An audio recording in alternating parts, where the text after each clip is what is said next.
Mechanical CPR device. Key word being mechanical battery operated device. Battery.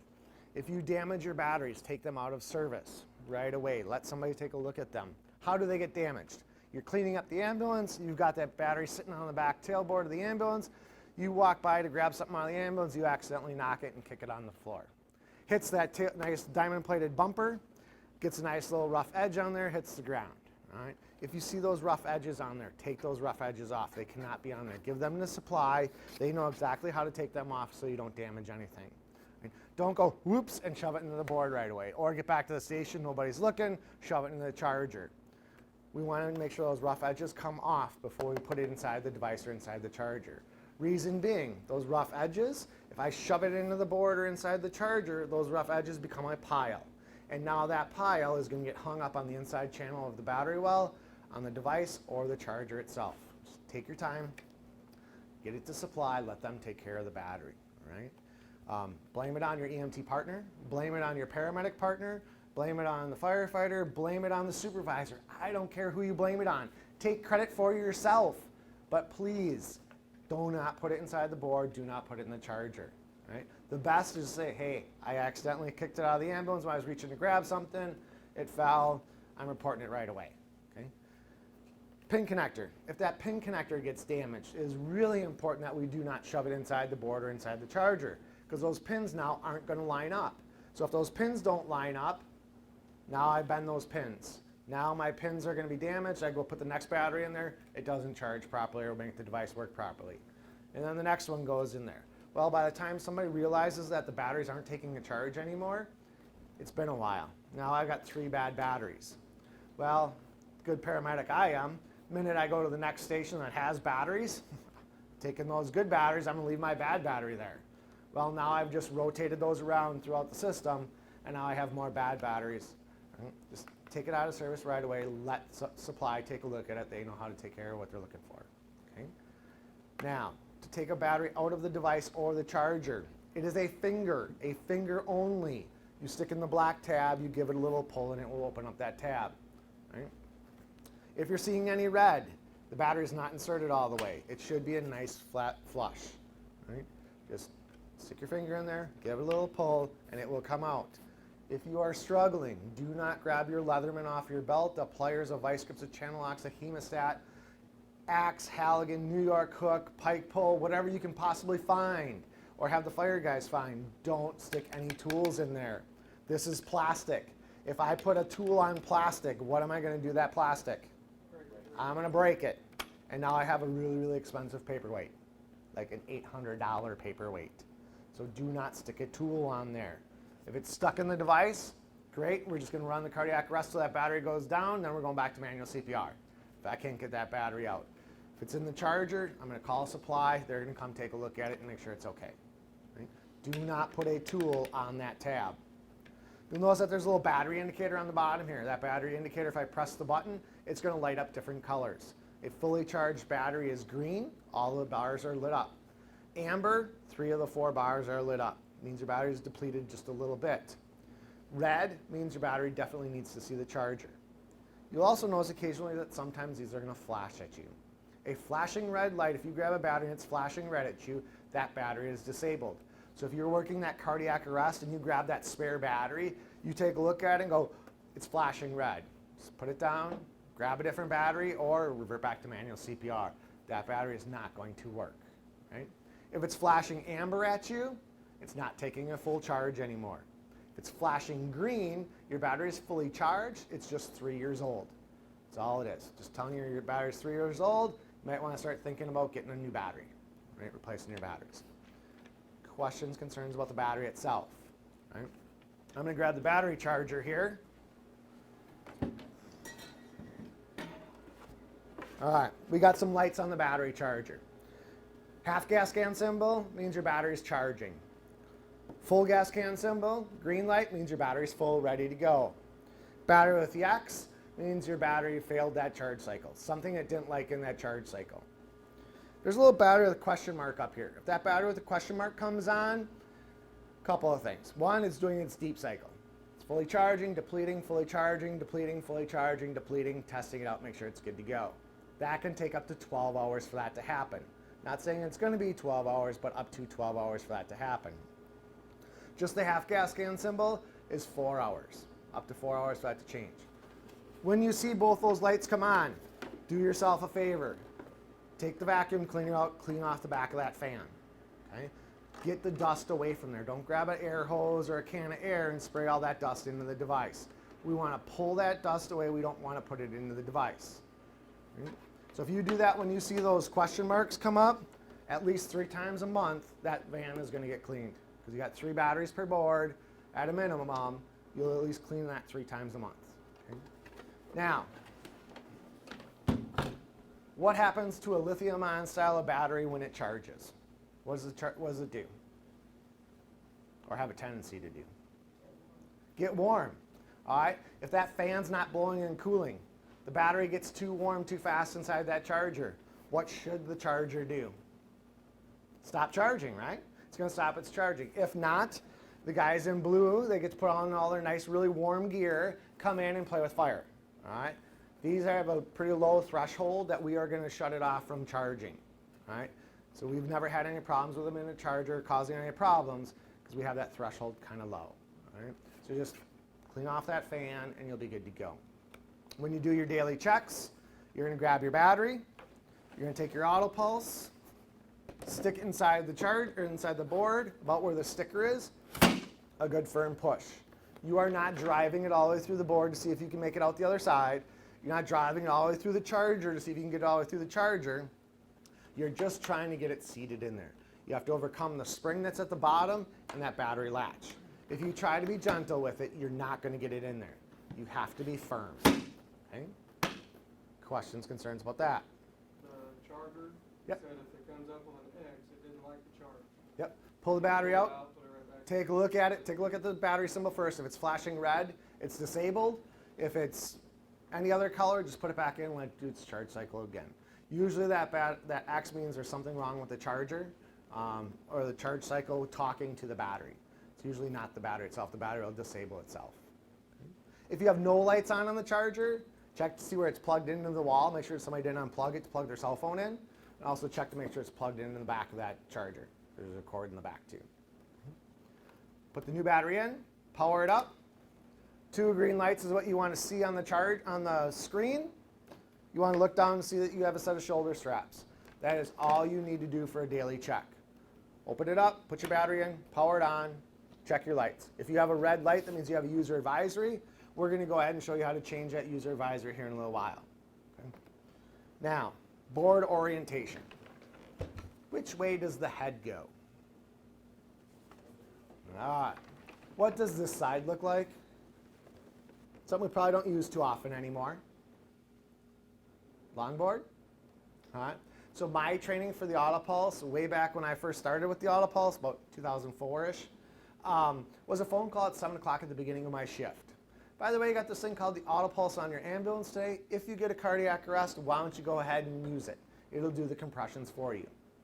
Okay, I tried anything almost once. So I didn't have to wait real long that day. 45 minutes went by. I caught that cardiac arrest.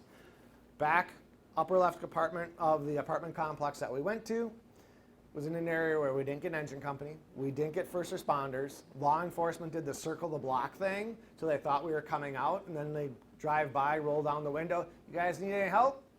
Nope, we're good. He'd take off. All right. We got the patient in the back of the ambulance. This Autopulse is going away. Supervisor hears me on the radio. Here's this thing going. I'll meet those guys at the hospital. Not sure how much the hospital knows about the device. All the nurse managers know that we were doing this, but did it really get down to the nurses on the floor? Who knows? So he met us at the hospital. We pulled into the hospital.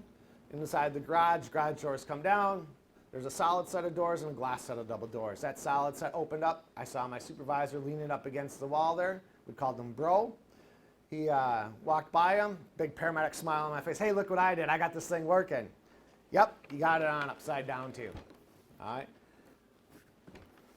Didn't know much better, but if I would have had to change the battery on that call, lifting up the patient's legs to get to the battery well probably would have been my first cue that this is a poorly designed device. All right.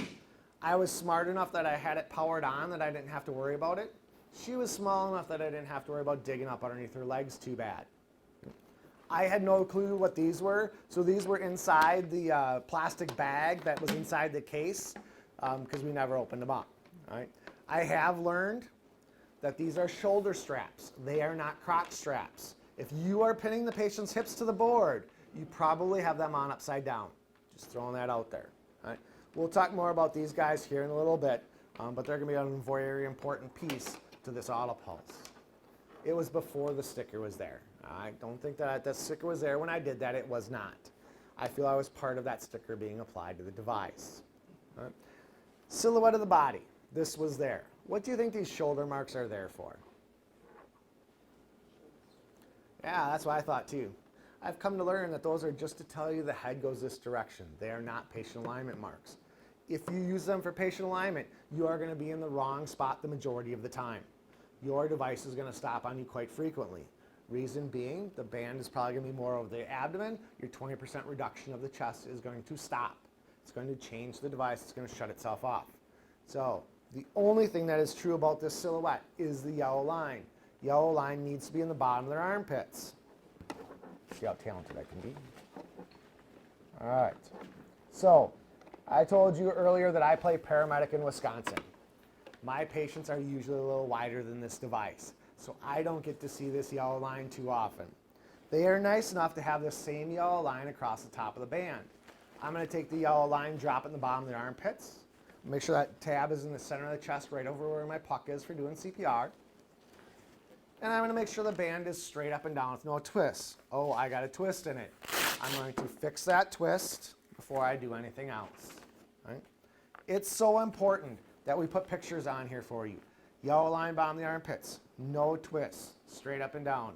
It's that important that we put it on both sides of the band. You're going to hear me ask you 5, 6, 7, 8, 10 times, where does the yellow line go? Bottom of the armpits. Yellow tab, center of the chest where your hands be for CPR. Bands need to be what? Straight up and down with no twists. All right? 3 o'clock in the morning, 3 o'clock in the afternoon, whatever it might be, whenever you got one eye crusted shut, one eye kind of open. If you can follow those pictures, this device is going to work for you on the majority of your patients. Yes, I said the majority. It is a machine. It is not going to work on every single one of your patients. So don't have the idea that we got this Autopulse, 6 minutes of high quality CPR, then we're done. We don't have to do any more compressions after that. Sorry, wrong. You are going to have patients that just don't work on this device. Right? If they walk around looking at their toes all the time and you lay them on the board and every time you press on their chest, their feet come rocking up, that's one of those patients that you're probably going to have to use manual CPR on. Size is one of the other ones. So let's talk about size for a minute. We go up to a 52-inch chest size all the way down to a 28-inch size chest. I don't carry a tape measure with me. I hear there are a few folks that do, but I do not. So I open up the band, I secure the band, I set it on the chest, I let it do its thing. It's going to size down. If it can do a revolution, it's going to try to do that compression. It's going to try to reduce that chest by 20%. If it can, great. If it can't, reset it, try it one more time. If it fails right away at that point, I'm going to revert back to manual CPR and we're going to run the rest of the call with manual CPR. We go all the way down to a 28-inch size chest. So 28-inch chest is a pretty small chest. So 28 to 52-inch chest size. Weight, 300 pounds of weight on the board itself, not saying a 300-pound patient, 300 pounds of head, neck, and torso applied to the top of the device. I don't carry a scale with me. Some of you may carry scales, but it's probably not for work. It's your side job, so we're just going to leave that alone. All right? We don't want to know about that. All right? So this has some sensors in it that's going to measure that, and it's going to tell the device, hey, that's too much weight. I can't do it. Okay? So size is 28 to 52, 300 pounds of weight on the device itself. Some protocol-specific things. Manufacturer says no traumatic injuries on the device. Guess what your protocol says? No traumatic injuries on that device. But speaking of traumatic injuries, let's talk about that one for a second here. I come in, I find grandma laying on the floor. She has an obviously angulated wrist fracture. I do not see any ladders. I do not see any evidence that she was standing on the back of the couch cleaning the top of the picture frame. Is that a medical patient or a trauma patient? Medical. All right. If I happen to be driving or get dispatched for the motor vehicle accident, the car is in the ditch, No real damage to the vehicle. Fire's kind of bummed because they don't get to pull out tools and cut on that car. They just lift up the handle and it opens up. Coffee cup is still seen as hot there. It does not say dwarf on his chest. Do y'all know what dwarf on the chest means? Forward, backwards. All right. So you didn't implant that steering wheel and get that Ford symbol tattooed to his chest. What would that be, medical or trauma? That's be medical. Now, if it was implanted Ford or the Chevy symbol implanted in their chest, I would probably assume that is a trauma patient, and I wouldn't use the device. Because with this device, you are moving near normal blood flows when you're doing those compressions. Right? So that's why we don't want to use it for those trauma patients. Pregnancy, perfectly fine all 3 trimesters, as long as baby bump isn't too big that it's pushing the band up out of the way. If it's pushing the band up out of the way, going to have to revert back to manual CPR on those. It's approved for the use of age of 18 years of age or older by the FDA. With that being said, what do you think your protocol is going to be? 18 years of age or older. All right, so you are dispatched to the middle school for a basketball game, player down in the middle of that court. He is in cardiac arrest. It's the middle school, they're wearing a middle school uniform. I'm betting they're not 18 years of age or older. We're going to work that with manual CPR like we would. You're dispatched to the park. For you come across your patient, she has a full beard and is laying on the ground. I'm not going to dig through her purse. I'm going to assume that she is of 18 years of age or older, and I'm going to work that cardiac arrest, and I'm going to throw the Autopulse on. If it comes out that she was 17, we'll deal with that at the end, but you're going to work in the best interest of your protocols and the way you understand your protocols. So we're going to assume that that patient was old enough to be that age, right? Okay, so that's age. We talked about pregnancy. We talked about trauma. Large breasts. If their breasts are down at their knees, you do not need to tuck them up and roll them away, make them look pretty. They are perfectly fine down at their knees. They're not going to get in your way. If they're flopping all over the place, getting in your way, one up, one down, actually works very, very well. Looks a little strange when you got that nipple bouncing by their chin or their ear, but it works really, really well. Not only on the guys, but the ladies too. All right, I've used it on both. And now you're all sitting here thinking, oh yeah, that's that guy at 123 Smith Street over in Everywhere Town. Yeah, you know exactly who I'm talking about, and you're all going to be thinking about him for the rest of the day. All right, one up, one down actually works really, really well. I'm not sure if you have this in your area. I've been here a week and a half, and we've yet to go investigate this, but usually there's a pole right in the middle of the room. Bunch of glitter all over the place. Hopefully smells like coconut, not anything else. You come walking in, you find that patient at the bottom of that pole. Those breasts are the size of your head. You see some numbers protruding through the skin. Those happen to be the implant serial number. You're going to have to revert back to manual CPR on those. Okay? If they have implants in of just normal size, go ahead, use the Autopulse on them. We've got to pop one, cause deformity to somebody, or dislodge the implant because we use the Autopulse on them. It is used all over Florida. I am told Florida is God's waiting room. You should see the 80 and 90-year-olds down there with implants. It is kind of impressive. They really don't move. All right? Go ahead and use the Autopulse. It'll be perfectly fine. Okay. Questions and concerns of who we're going to use it on, who we're not going to use it on. All right. Now, skin-to-board contact is what we want to have. Why is that? Because of this bar. You all watched the video before this. So what is this black bar there for? It's not a backrest. It's not an anti-grounding plate. It's not a skid bar. It's not back comfort. What's the bar? Anybody remember from the video? Yeah, there's 2 load cells in there. That's going to monitor every single compression that's going on. We're going to do that 20% reduction at a rate of 80. Doing that 20% reduction, 20% reduction, 20% reduction, something changed with 20% reduction. I got lazy. I didn't take the t-shirt out from underneath the patient. Patient slid a little bit. Smaller back came up. Changed the pressure on those load cells. Device stops. It's not that the device failed. It's the device did exactly what it's supposed to do. Now, same patient's on there. That t-shirt bunches up. Changes the pressure on those load cells. Now I got more pressure applied there. Shuts the device off. It's doing exactly what it's supposed to do. It's supposed to stop the device because it's all about patient safety. Right? I don't want to be doing compressions in the wrong spot. If something changes, I want the device to stop. Okay? Now, skin-to-board contact is what we want to have on there. If you would have to clean something, what would you use to clean the device? If being the key word, I know. So if you guys had to clean something, what would you guys use? So you're cleaning the back of your ambulance, what are you using to wipe everything down with? Disinfectant wipes, your bleach wipes, all right, purple top wipes, perfectly fine. Just remember with bleach wipes, we put bleach on screens. It doesn't matter if it's the Autopulse or X Series or whatever screen it is, you put a bunch of bleach on there, over time that bleach is going to eat those screens away. So while it's still wet a little bit, take and wipe that off, clean that off. Right? Just doesn't matter if it's a camera or whatever, if you use bleach on it, it's going to eat away at that screen over time. Right? No hoses. Don't stop by the fire station because you saw they were out and they had a bunch of hose laying on the deck. No 3-inch hose, no 1 3/4 hose, no booster lines, no grass hose, no garden hose. Right? 2 large air vents on the back of the device. If I fill them up with water, I'm going to ruin all my electronics inside the device. It is water resistant, not waterproof. Use it out in the rain, use it out in the snow, just put a barrier device between the wet stuff and the board. Take it out to the lake? Sure. Be inside the boat, have a barrier device between the wet stuff and the boat, and you'll be perfectly fine. You cannot throw it in the water, put the patient on it, and expect it to work. It's not going to work. It's not a boogie board. Right? Got to keep that dry. All right. Buttonology. The grayish, whitish, bluish button at the top there. That is your on-off button. It is not the pretty yellow sticker down here below it. All right, you're going to see people doing this, then they're over here, then they're down here, then they're looking for Chris or somebody. Why'd you guys buy this thing? It doesn't work.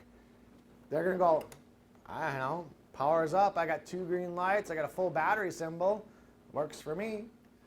It's purposely designed and put up here so you're not accidentally turning the device on and off. I want to make sure that that is protected. Now, the top button or the green button.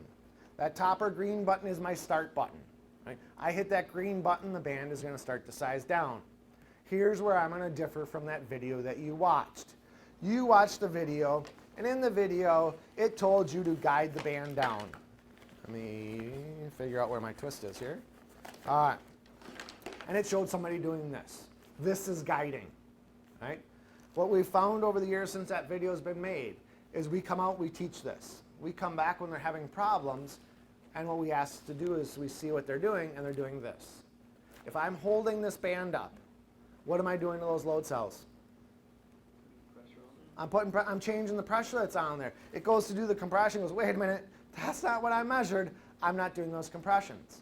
So that's the first thing. Then they're frustrated with the device. Oh, it doesn't work. It's a piece of garbage. Put your hand on it. Shift their weight a little bit as that band is sizing down. Device shuts off like it's supposed to. It's doing exactly what it's supposed to do. Piece of crap doesn't work. No, it's doing exactly what it's supposed to do. Hands off that band. Treat it like you're going to defibrillate the person. Hands off. I'm putting the yellow line where?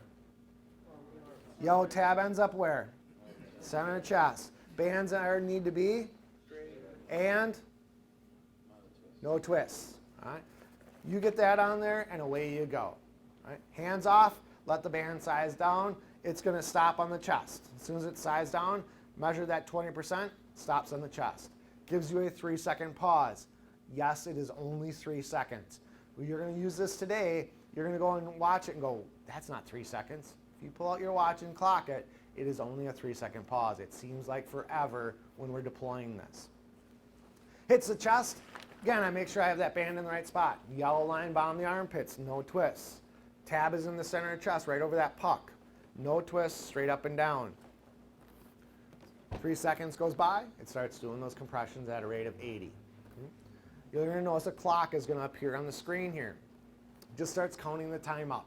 It does not stop at the end of 2 minutes. It does not stop at the end of your termination protocol. It goes till either you run the battery dead, you power the device off, or you use the bottom button or the orange button down here. That bottom or orange button is your stop or pause button. I hit the stop or pause button, the device stops, clock resets back to 0, starts counting the time back up. I do whatever I need to do. At 10 seconds on the clock, it's going to chirp at you 1 time. At 20 seconds, it's going to chirp at you 3 times. Hey, dead guy at the party. 30 seconds, it's going to be continuously chirping at you going, hey, dead guy, my party, I invited you all here to play at my party. Somebody want to pay attention to me. Because we know no matter what drug we give them, what piece of plastic we put in them, if we're not circulating that stuff around, that patient has no chance for survival. So somebody or something needs to be doing chest compressions. If you're fumbling around with the band and the Autopulse, somebody get on the chest, do high quality, high effective compressions. Don't delay compressions. Don't stop doing compressions because you're messing with the band. Always somebody get on that chest if you're messing around with the device. If the device stops, read the screen. It'll tell you exactly what to do. Most likely the message is going to be pull up LifeBand, press restart.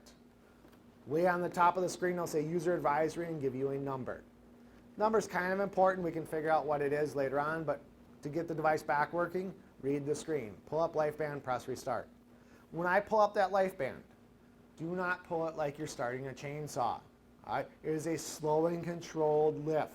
If I pull it too fast, that drive shaft is going to overspin, and then it's not going to know where home is. It has to stop at top dead center so it knows where home is. That's the only way it resets itself. So I can rip that thing up 10 times and I'm never going to reset it because that drive shaft is always overspinning. It's a slow and controlled lift and away you go. Hit the green button.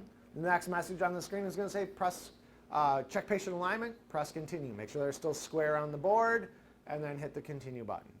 If I don't want the 3-second pause, hit the green button a third time and it'll start doing its compressions right away. Okay? So with that being said, what is the, anybody caught on to, I keep saying 80 and 20% reduction on the chest, right? Well, wait a minute. We've been pounding into the heads on our X-series monitor. We had to do 100 to 120, a depth of 2 to 2.4 inches of depth. I need to get full release on the release bar. I need to get my diamond full. Why is this thing doing 80 and a compression depth of 20% reduction in the chest? What is 20% reduction in the chest? Well, the drive shaft measures that 20% by when it spins around, it knows what 20% is of that number it creates. So it starts doing its compressions. Well, think of it this way. What is the whole goal of a sternal push compression? What are we trying to do when we do a sternal push compression? Circulate. How am I circulating the blood? What am I doing? Pumping on the heart. How am I squeezing the heart? Between the sternum and the spine, right? Well, when I push down on the sternum, am I getting the whole heart? No, that heart has the ability to swing around and move in that chest cavity. So I kind of moved, ooh, I got part of the ventricle on that one. Ooh, I got part of the atrium on that one. Ooh, I got both on that one. All right, that's why we need to do that 100 to 120. With the Autopulse, I'm not only coming down on the chest, but I'm coming in on the chest. I'm engaging all 4 chambers of the heart. I'm not allowing that heart to swing around in that chest cavity. All right?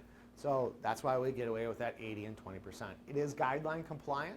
So if you're curious of that one, look in your guidelines. It falls underneath load-steering band devices. The 80 and or the 100 to 120, the 2 to 2.4 inches of depth, that is for a sternal push compression. Okay? So that's the explanation of that one. Okay? Now, shoulder straps. Why are there shoulder straps on this thing? All right? They are there to help keep that patient from moving around. Right? They are color-coded. Yellow goes to yellow. Black go up to here. So I take the back of that loop, grab the back side, don't grab the bottom side. If you grab the bottom side, this is going to swivel around on you. Grab this, reach up into that armpit, find the rail, slide down the rail. You'll hook it every single time. I like to get the arm out of the way, so I'll try to lift that arm up and get it away. I'll get more access to that armpit. I don't like to be in nasty, dirty, stinky armpits any longer than I have to be, especially at the hospital when I have a nurse breathing down my back. If you go the long way, it'll be a lot easier to get it off. You can go the short way. It's just a whole lot harder to get it off when you're trying to get it off of there. All right? Now, we've got this Autopulse working. We're getting ready to go to the hospital. Yes, you still need to take a fireman with you. But before they get in the ambulance, tell them to grab any tool off the truck they want. Axe, Halligan, New York hook, whatever it might be. They get to bring it in the ambulance with them. They're going to be the first one through the doors in the ER. They are going to take out the first nurse that tries to cut the equipment on this device. All right? Do not let nursing staff cut this. Every ER has that nurse that starts at the head, goes straight down to the toe, cutting everything in the way. Or from the toe to the head, cutting everything in the way. It doesn't matter if it's that brand new Pro splint that you finally got replaced, your brand new vacuum splints, your mask pants. Yes, I said mask pants. Like, tells how long I've been doing this. Or your Autopulse stuff. All right? Do not let them cut your stuff. Right? We found a great way to stop our ERs from cutting our shoulder straps. They're that important. We send them a bill for $50. All right?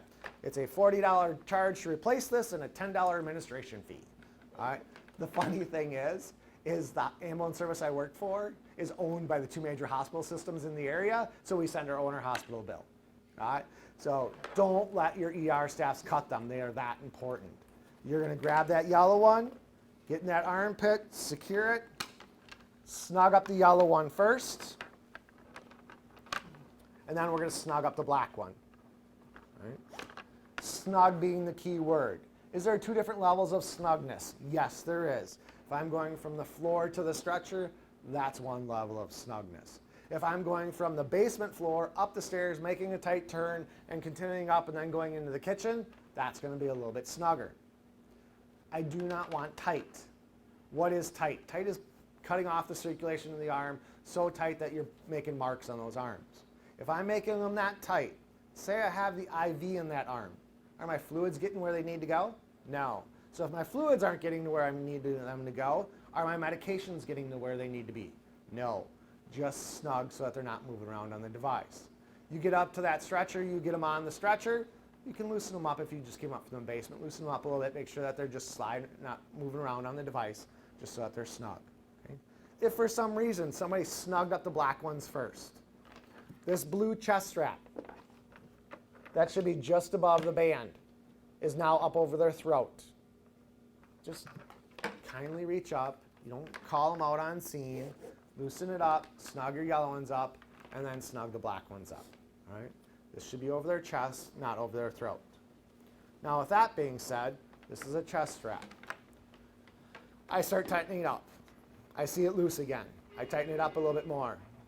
I see it loose, I start tightening it up. Why would I see it loose? Yeah, so if I'm making it so tight that I don't see it loose ever again, is that chest recoiling? No. So if I don't get any chest recoil, am I getting any blood back to the heart? No. If I'm not getting any blood back to the heart, am I getting any blood out of the heart? No. All right. So that nice blue patient that we started off with, we got him on the Autopulse, we got him nice and pink. Now I got these so tight that they're going back to blue. All right. Just leave this chest strap nice and loose so that the chest can fully recoil. All right. Again, these are reusable. Don't let your ER staffs cut them. All right. Questions, concerns about those? All right. Now, has anybody heard of princess bagging? Because you all are going to learn to be princess baggers now. We want you guys to be doing the princess bagging. Keep that pinky off the bag. Just a nice easy squeeze of the bag. Nice easy squeeze of the bag. All right. Every 8th compression on this device, you're going to hear a beep. That is your cue to ventilate your patient. You're going to hear the beep. You're going to see it hit the chest. Easy squeeze of the bag. If I have, let's say I don't have an advanced airway in place, and I'm doing this. Where's that air going? In the stomach. So after so long of doing this, and I get so much air in that stomach, what happens to your patient? We get all that nice stuff up. And usually it's right when the paramedic shows up on scene, they go stick that laryngoscope in there, do a little lift, and then they get this nice fountain at them, right? Just easy squeeze of the bag, especially with the Autopulse going on.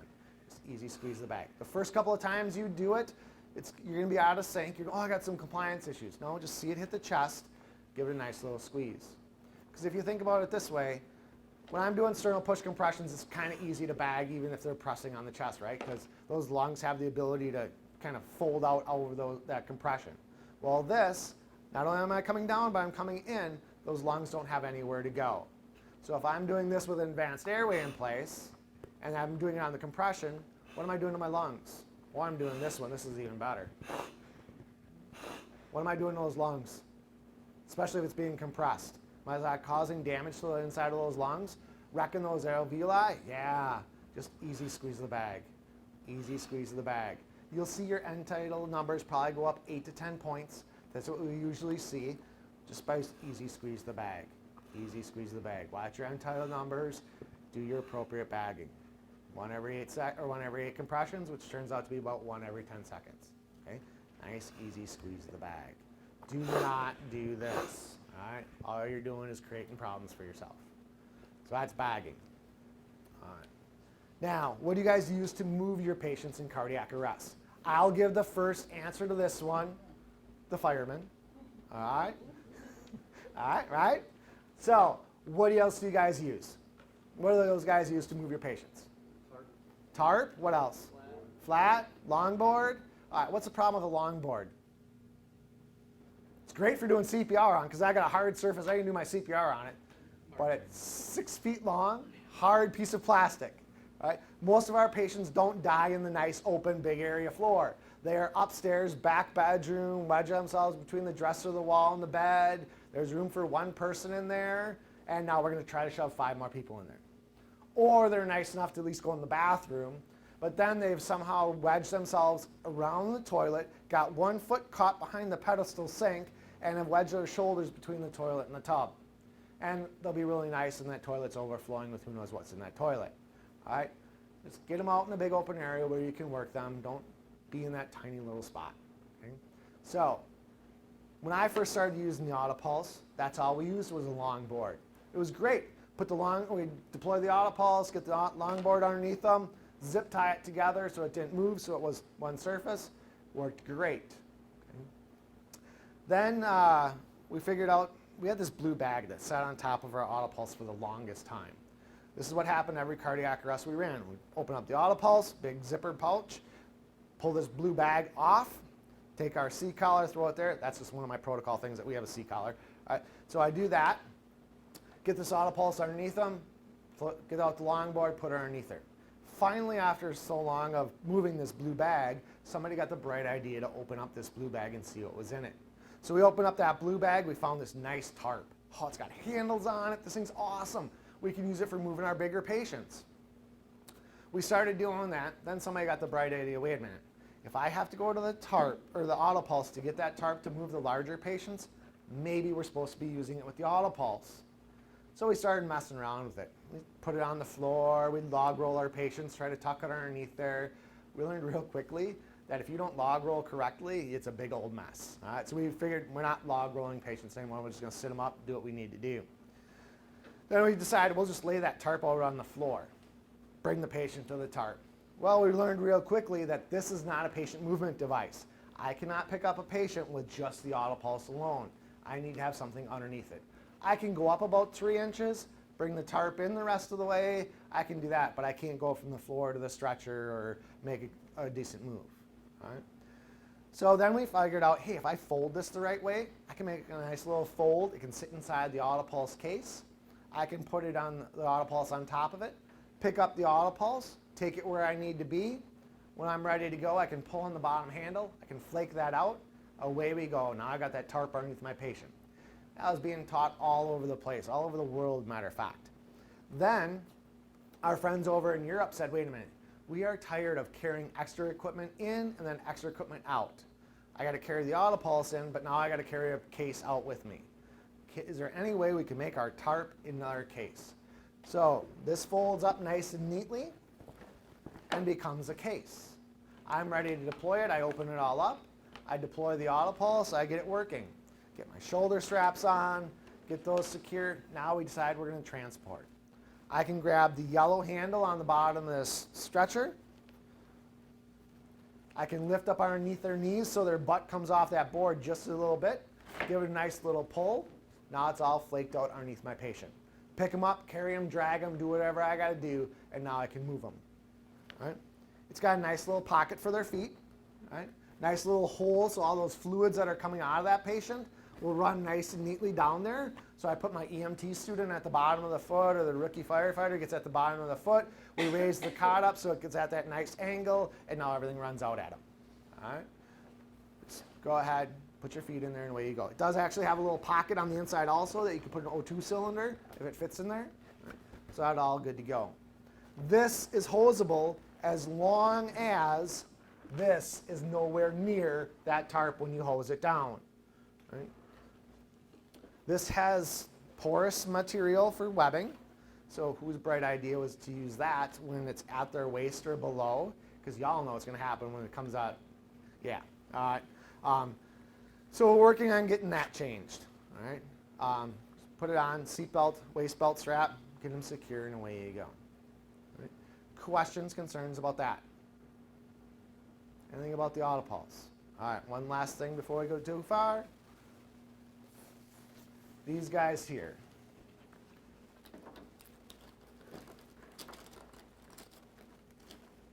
Dun, dun,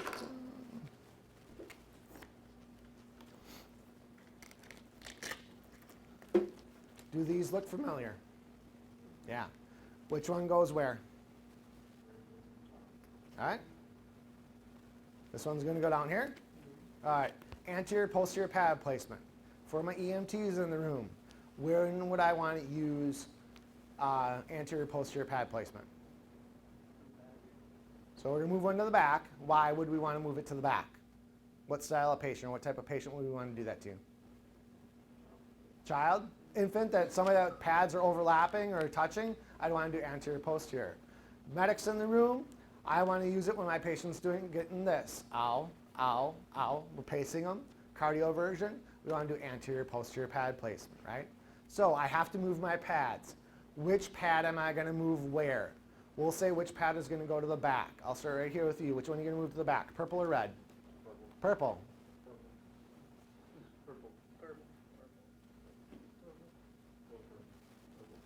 Red to the rear. Red always goes to the rear. The upper pad is the one that always goes to the rear. Purple always comes to the front. Wait a minute, it's biphasic energy. Energy goes both directions. Why does it matter? That's what I thought. So I was dumb enough to go up to our third floor at Zoll. Our third floor at Zoll is where our scientists and engineers live. A little bit about our scientists and engineers. They don't get many visitors. So they get kind of excited when they see a visitor. You see all the heads pop up in the cube farm. They get all excited, ready to go. Then you ask them a question. You ask a scientist and engineer that doesn't see many people, they get really, really excited. They like to spew all this knowledge out. The first thing they do, does not matter what the question is, they run to the whiteboard, draw our waveform. I said, wait a minute, I understand rectilinear biphasic energy. I understand that we have a sawtooth pattern. We get our current up higher faster, because current is what defibrillates somebody, not joules. Joules is the time frame. I said, I understand all that. I just need to know why it matters which pad goes where. And they said, think of it this way. Your purple pad or the apex pad is where your energy originates from. We want to hit the heart with the higher dose first, come back with the lower dose. This purple pad is always closest to the heart. So that's why I want this one in front. The red pad goes to the rear, starts my low one. But wait a minute, there's this puck on here. What am I supposed to do with that? We'll get there in a second. All right? So red to the rear, purple comes around to the front. Does not matter if it is a Zoll product, a Philips product, or a Stryker product. They are all the same. If you look at their packaging, it'll tell you that this pad, this one goes here, this one goes here. It's printed on their pads. We're the only ones that only have one sticker on our pads for some strange reason. Right? So just red to the rear, purple comes around to the front. Since I had the scientists and engineers ear, I'm like, I'm going to ask another question because I got some problems. I think see-through CPR is a hoax. I think it's made up. I don't think it works. So how many people have ever had see-through CPR work for them on the monitor? So when you're doing CPR on the monitor, you actually see two different rhythms. Not too many people, right? Because that's the same thing I was doing. I had used these pads for probably 8 years before I figured this part out before I got in front of those scientists and engineers. They said, okay, grabbed a mannequin, grabbed a monitor and the simulator, and did some CPR. They said, do CPR, show me exactly what you do. Okay, peeled the pads up, put it on the chest, started doing CPR. They started to laugh. I'm like, what's so funny? What are you doing? Doing CPR just like I'm supposed to. Look at your pad. What's happening to the pad? It's going up and down. So what am I doing to that pad? One, I'm creating impedance because I'm peeling it up off the chest. So sooner or later my monitor is going to tell me, connect electrodes, connect electrodes, connect electrodes. And then I got to peel down that pad and push that pad, get those air pockets out. So I just increased my impedance, making it harder for that energy to go. They said tear the puck off. Put the puck center of the chest nipple line, where the nipples should be, not where they're currently located. So we're not down here on Uncle Billy, we're up here on the chest doing those compressions. Right? So they showed me that one. Great, that works out really, really well. They said, do you know what see-through CPR is? It's just a big math calculation. You have two static points, and you have one point that moves. There's some math calculations that we can do that we can figure out that filtered CPR. Excellent. All right. If I leave that pad connected, this one's always moving. Can that math be done? No, it can't. If I leave the puck on and I'm doing this to my pad, tapping on that pad, can that math calculation be done? Not real well. Remember with see-through CPR, you will filter out up to 90% of what you are doing. So you will see coarse VF, you will see fine VF, or you won't see fine VF and you will not see asystole. So organized complex, coarse VF you will see, asystole you will not see, fine VF you will not see. Tear that puck off and away you go. So since the scientists and engineers had me at their disposal, they asked me a question. Did you ever see that piece of paper on the back side of a set of pads? Yeah, I got to pick it up and throw it away all the time. Why do you guys put it there? I said, did you ever bother to look at that piece of paper when you picked it up? No, why would I do that? They said, there's these things called letters. Do you know if you take letters, you put them in a certain order, they make things called words? I went, oh boy, this is not going to be good. You take those words, you put them in a certain order, they make sentences. If you would have read those sentences that we put on that piece of paper, you would have found out that those were the instructions for use.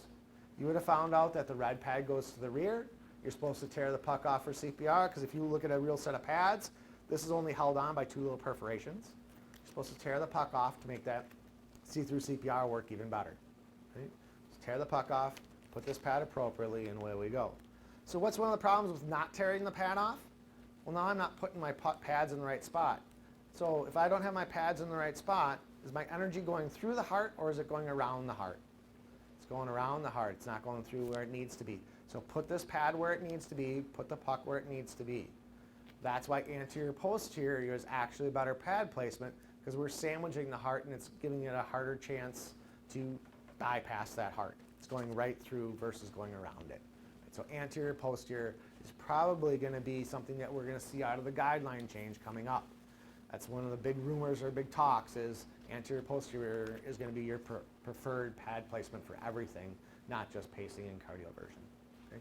So today when we practice, we are actually going to practice doing anterior-posterior pad placements. Okay? Questions, concerns about this? All right, we're going to take a quick little break, then we're going to do a demo, and then we're going to break up into groups and have you guys start practicing. So we're going to do the deployment now. Basically, it's your high-performance CPR. We're just going to add in that Autopulse. Everybody has their roles and their assignments when they're doing CPR, right? So everybody knows when they come in, they know what they're going to do.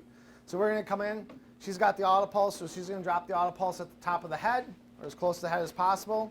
If she's nice, she might open up a buckle or two. If not, I'll get that whenever. She's going to check, make sure she's on the chest doing compressions. Because remember, high quality, high effective compression is what we want to do. Nothing, no pulse. I get the scissors, I start cutting the shirt up. Go up the shirt, cut one sleeve is the fastest way to get a shirt off. I'm going to get my pads ready. Again, purple pad we're going to put to the front. The red pad's going to go to the rear. When we sit the person up, we're going to pull that t-shirt off. Ready? 1, 2, 3, up. She's going to pull that t-shirt off, right back on the chest. I get the monitor turned on. Remember, we have 6 minutes of this. So 6 minutes before we even think about deploying the Autopulse. Remember, with the Autopulse, we're looking at our screen. We've got our depth, 2 to 2.4 inches of depth, a rate of 100 to 120. We want those numbers to be nice and green. Remember, somebody's still ventilating our patient like they're supposed to be. We're saying we're coming to the 5-minute and 30-second mark. I'm going to pre-charge my monitor like I'm supposed to. Push harder. I pre-charge. She's going to keep doing compressions. I got 30 seconds of annoying tone going high-pitched and squealy. We stop, CPR. Yep, that's VF. Deliver the energy right back on the chest with a new compressor. So we got our new compressor on there. It's now past my 6-minute mark. I can start getting the Autopulse ready to go. I open it up. I turn it on, and I just want to make sure that my straps are on something blue, either on top of the Autopulse itself or the tarp. If this Velcro catches the carpeting, it's going to rip right out of the back of the Autopulse. Keep it on something blue. All right. Got the Autopulse ready. Hopefully we've got more people here. If we've got more people, one can push the Autopulse in. If not, it's just the 2 of us. We're going to sit the person up when we're ready. Ready to sit them up. up. We grab the Autopulse, slide it underneath them, lay it back down, get on the chest, start doing those compressions. She's going to grab the bands, make sure there's no twists.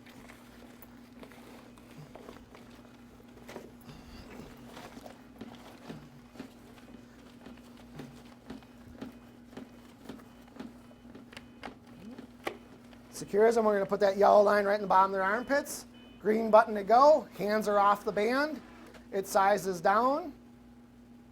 3-second pause. We'll say we don't like that placement. We want to move the patient a little bit. We're going to stop the Autopulse. We're going to reset it. Square our patient up. Do whatever we need to do. Green button to go. And then green button a second time to get rid of that 3-second pause. We can get our shoulder straps on. Again, we're ventilating like we're supposed to per our protocol. We've got somebody on the airway doing that ventilating.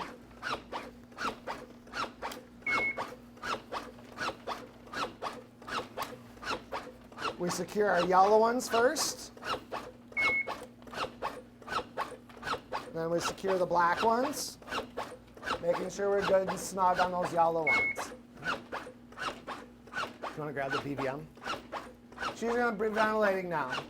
Ventilating like we're supposed to, get our airway in. Every time we hear that beep, that's our cue to do our ventilation, right? So we hear the beep, easy squeeze the bag. Hear that beep. There's my beep, easy squeeze the bag. I can work on getting my waist belt straps attached while they're working on IVs. Everything else can be going on. Maybe it's time for a rhythm check. I'm going to pre-charge my monitor like I'm supposed to. Still got everything going. I got 30 seconds. We can stop the Autopulse, clear everybody. Yep, that's VF. Deliver the energy. Right back on the chest, start that Autopulse back up. Again, 3-second delay, and then it starts doing the compressions. Say it's time to move.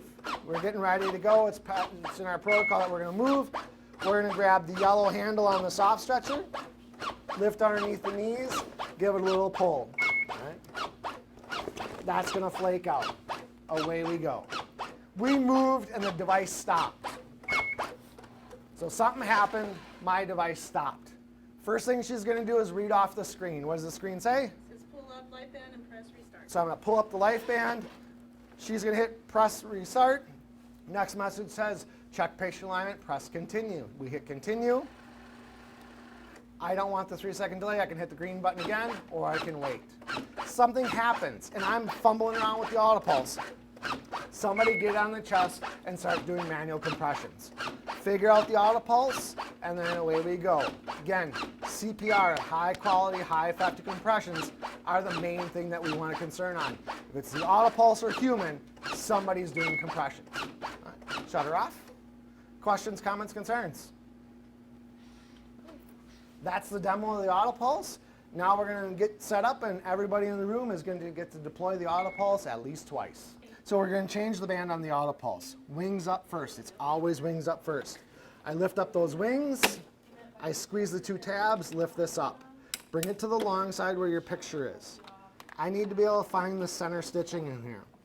Grab those 2 pieces with the center stitching straight in the middle. There's a white disc. Press the white disc in, rock this straight up. It should come out nice and easy. If you're struggling at all, stop, you're doing something wrong. Read the instructions that fell out of the package of bands that you got. You're forgetting to press this white disc in. You have to press the white disc in to get it out. You're going to notice that there's a square end and a beveled end. When we reinstall the band, we're holding onto the square end. Put the beveled end in the center of that drive shaft where the groove is. I'm going to push it down. Give it a little spin. Right. Wings up. Sounds like you're breaking it, you're not. Wings up, make a circle. You have to make a circle. Push it down, wings down. We're going to flip it over. We're going to power the device on. We're going to look for 2 green lights. Oh, I got a red light. It says user advisory 12. Reinstall life band, press restart. Now is the time you want to catch that, or during your daily checks, not when it's underneath the patient. Look at it before it's on scene. Before you deploy it, you notice that. You're going to have to power it off. Flip it back over. Wings up. Squeeze the 2 little tabs. Oh, it wasn't even in there. Push it down, give it that little spin. What's happening and why it's popping out is I'm pressing that white disc in when I'm inserting it, and this tab is popping up before I get it done. That's why it's so important to give it that little spin. Again, wings up, circles, wings down, flip it, put your new battery in, flip it over. 2 green lights is what you want to see. You're good to go. Pack it away. You're all set.